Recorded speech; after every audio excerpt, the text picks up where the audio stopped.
민주당 이재명 후보는 사회 대전환을 목표로 국가발전 전략 발굴에 들어갔습니다. 인재 영입도 속도를 내고 있는데요. 국회 취재기자 연결합니다. 서영석 기자. 네, 민주당 이재명 후보는 아침 일찍 사회대전환위원회 출범을 알렸습니다. 추미애 전 법무장관이 위원장으로 본격적인 지원 사격에 들어간 건데요. 이 후보는 이곳에서 지대개혁, 디지털 전환, 교육혁신, 그리고 기후정의 등 4가지를 주제로 국가발전 전략을 짜달라고 주문했습니다. 추 전 장관은 여기에 화답하며 지대개혁과 기본소득의 동시 추진을 힘주어 말했습니다. 국민이 직접 추천하는 국가인재 플랫폼을 통한 추가 인선도 발표됐는데요. 종합병원 응급실 3년차 간호사와 고3 학생, 지체장애 3급의 기업인 등 4명이 새로 영입됐습니다. 이 후보는 이 자리에서 무능한 퇴행적 변화 대신 새로운 변화를 함께 만들어가자고 이야기했습니다. 한편 이 후보는 오늘 카메라 앞에서 가족과 관련해 불미스러운 일이 생겼다며 고개를 숙였습니다. 한 언론을 통해 오늘 아침 장남의 상습 도박 의혹이 불거졌기 때문인데요. 아비로서 아들과 함께 사과드린다며 다시는 이런 일이 생기지 않도록 치료를 받게 하겠다고 밝혔습니다. 이어진 인터넷 언론사 간담회에서도 이 후보는 가족에 대한 무한 검증이 불가피하다고 말했습니다.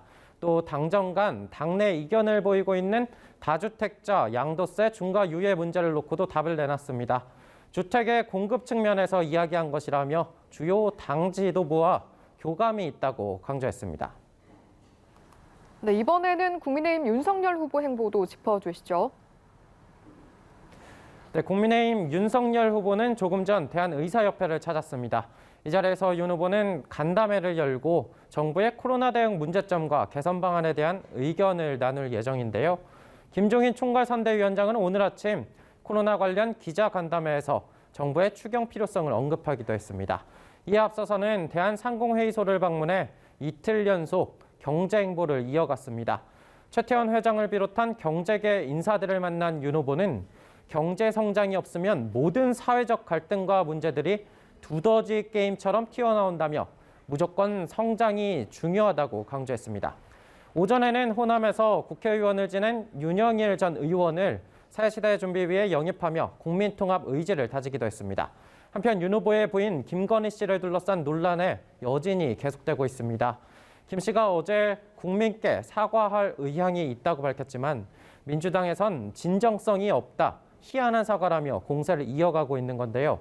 일각에서 나온 대국민 사과 가능성에 윤 후보는 공식 사과라는 것이 따로 있겠느냐며 사과를 미리 예정하고 하는 것은 아니다라고 이야기했습니다.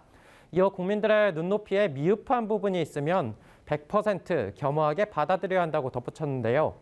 다만 상대당의 과도한 공세에 대해 팩트체크는 필요하다고 입장을 내놨습니다. 지금까지 국회에서 전해드렸습니다.